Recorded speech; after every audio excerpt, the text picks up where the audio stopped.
Good morning, guys. Happy coffee talk. Thank you for being patient that coffee talk could not happen yesterday. I was so tired. I usually don't say that because I'm always a little bit tired. I've got 3 kids, 3 dogs. I run a business, I coach, I mentor, I do lots of stuff. And so I'm always a little bit tired, but I did not sleep for like 3 nights in a row for no reason at all. I have no idea. And so it was like way too tired. So, anyways, when I got up in the morning, I was like hardly functional. I made it through the day, but coffee talk didn't happen. So, thank you guys for your patience. My coffee, though, this morning is in a new mug.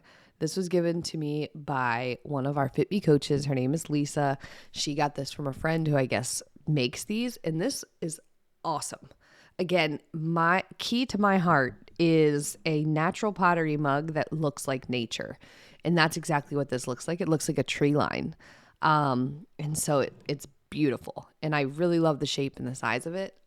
It's like a hand size mug. I like big ones. I like small mugs. I like all the kinds. But anyways, this this mug is really awesome. And my coffee this morning is Black Rifle coffee. So again, if you're new, I always share my coffee cup and my coffee before I dive into the topic of the day. Just like we would if we were in person. I'd be like, hey, so the coffee mug that you're drinking out of, because I would love to just share it with you. The coffee mug that you're drinking out of is this. And the coffee mug that I'm drinking out of is special because of this reason. So today's coffee talk, I am finishing the preparations for tonight's training.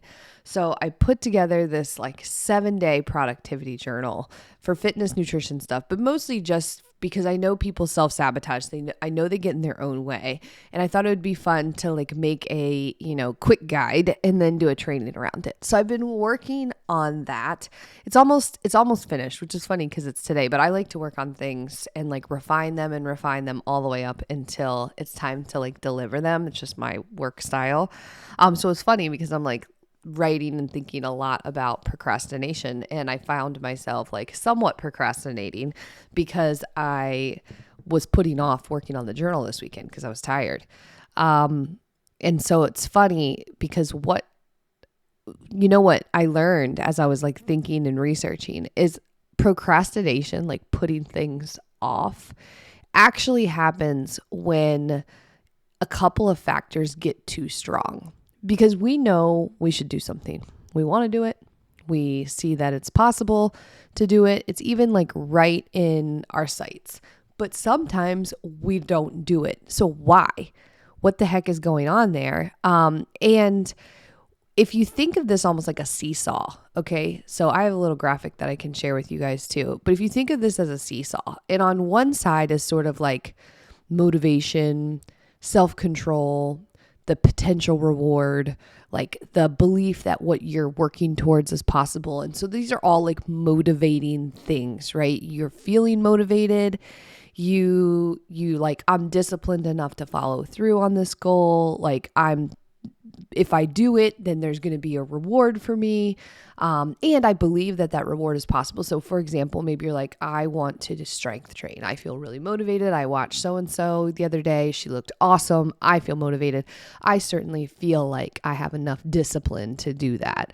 So I can do 3 strength trainings a week. I think I can do it. And then you're like, I believe if I do it, then I will see some changes. I'll get more definition. I'll feel stronger, healthier, all that stuff. So that's one side of the seesaw, all of that optimism and positivity.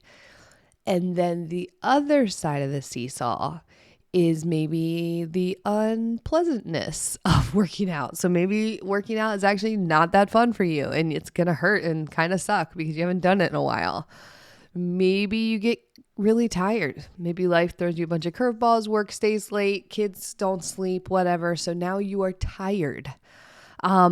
Then maybe some self-doubt rolls in there. So self-doubt, maybe you're like, I don't know if my body can do it, like genetics, maybe I'll never be fit. I started that thing before and I'm probably not going to start now. Maybe too many choices. So you're like, I want to do a workout program, but there's 17 of them and I just don't even know which one to do. And I've got to decide which one to do before I can start doing it. And maybe boredom. So maybe you're just over doing this. And if all of those things, unpleasantness of the task, fatigue, boredom, self-doubt, too many choices, if it outweighs the other side, your motivation, your self-control, your belief that you're going to get something positive of it and that you want that positive reward, when it outweighs that other side, again, think of it like a seesaw, then you will probably put off the thing and procrastinate. You will probably be talking about doing those workouts for weeks and months and maybe even years. Is your mind blown? Mine is. Because it's very clear then. It's not something that's wrong with you or like a character flaw where you're like, oh, what's wrong with me? I'm a procrastinator. If we look at it this way, we can actually see that there's two sides of this seesaw. And there's a couple of them that are in our control and a couple of them that are not. Because at the end of the day, we really can't control our emotions. Like motivation wise, it's there sometimes, but not always there. Self-control, we can practice. So we can practice systems and strategies to help us stay on track, to stay, disciplined, to have like a clear, make sense outcome. We can choose a goal so we get really good idea of what we're trying to achieve, the benefits of it. We've done that work. That's a way to kind of work on that one side. Surround ourselves with positive people who want similar things. That will help with your motivation. All those things. You can reinforce that side. And on the other end, we want to decrease the other things. So if something's unpleasant to you, so say for example, there's a zillion kinds of workouts and you pick the one that you hate the most, it's going to make it hard to follow through. You probably want to pick one that is not so unpleasant. Like anything you like better. Instead of picking like the boot camp class, with the really loud music and the stuff that you're like not that into, pick the dance class if you want the dance class. Or maybe you try the dance class and you're like, this is not for me. Like I want to get my butt kicked at CrossFit because that's way more fun. Then pick the one that you will enjoy more. That's how you make that happen. Fatigue. This one, again, it's just like knowing it, but then doing something about it. If you go to bed on time, if you protect your sleep, you're more likely to follow through. It's not about you not having the skill set or like you're again, it's not a character flaw that you're not following through. If you are exhausted, you're not going to give a crap. Self-doubt. Surround yourself with people who lift you up. People who help you set goals that you can achieve, encourage you along the way, safety nets so that when you have a rough day, you've got somebody there to catch you in that self-doubt spiral so that it doesn't knock you off track. Too many choices. Make a choice. This is another reason why a coach can be so helpful. And in fitme, like coaches can help you make decisions. I want to do X. Which one should I do? Okay, I picked that one. Now I'm not overwhelmed with too many choices and I can just do it. And then the last one is boredom. I mean, boredom can come in many forms, but at the end of the day, if you actually want something and you know you want it and you know why, that can really help with boredom. Because I would be lying to you if I told you that every day of working towards a big important goal is going to feel fun and exciting. It's not. We're not going to get it to go away. We just want to minimize it. Same thing. You're not going to get the unpleasantness of, working out and working hard to go away. We just kind of want to minimize it so that you actually follow through. You're going to be tired some days. It doesn't mean that you're not going to follow through. We just want to minimize that fatigue. And it's not that you can't change direction sometimes with choices, but we want to minimize that because if you have to make a choice every single day. So here's the exact perfect example. Maybe you join a gym and it has every single type of class. It has spin class. It has aerobics class. It has a strength class. It has a CrossFit class. It has a whatever. It has every kind of class. And every day you need to walk in and choose what class you're going to do. That is a reason to procrastinate and put things off. I know it doesn't seem like it, but it is.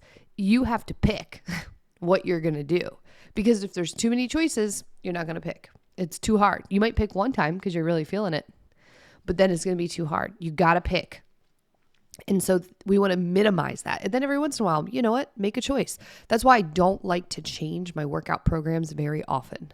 I've had the same weightlifting and gymnastics strength coach for years because I don't want to not do it. I want to do it. And if I just open myself up to the universe of choices, probably won't follow through. So I don't like to make pivots unless I'm sure I need to. And I have done things in different seasons. I had a coach that helped me when I had an injury. I had a coach that helped me postpartum. And I had to make a choice to make that happen. But it was like, make that choice quickly because then you're not going to be stuck putting things off. So again, let's kind of like review. If you're someone who struggles with follow through, you put things off, you procrastinate, we want to lift up one side and reduce the other side because that will more likely set you up for success. And especially the reduced sides. These are like action-oriented things that you can do. You can make things less sucky. You can give yourself more rest. You can surround yourself with people who support you. You can make a choice about what you're going to do and make a plan for it. And you can ride the boredom with good strategies. Like, so for example, if you aren't paying attention to what you're doing, like you're not tracking it at all, it will feel more boring. But if you're writing down your workouts or if you're like writing down your favorite meals that you prepared for your family and what happened at them or like why it was good, why people liked it, it's going to be less boring. You're going to have takeaways that stand out to you that you would have missed otherwise. So that's my like little tip for today.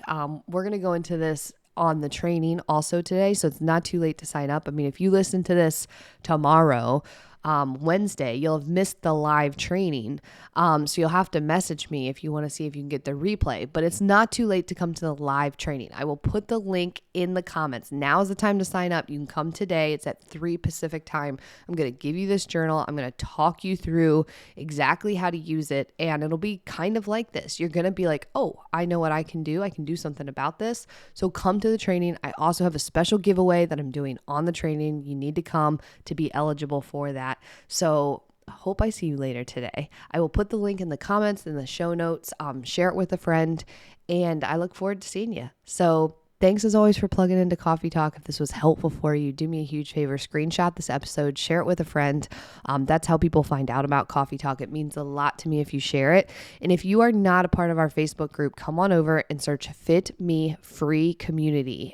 You will find the fitme Facebook group and we will help you get started making these changes. So if you need a place that's like actual positive, real people doing the thing together, that's the place for you if you're trying to create diet-free sustainable habits. So I hope to see you there. I'll talk to you guys later. Bye.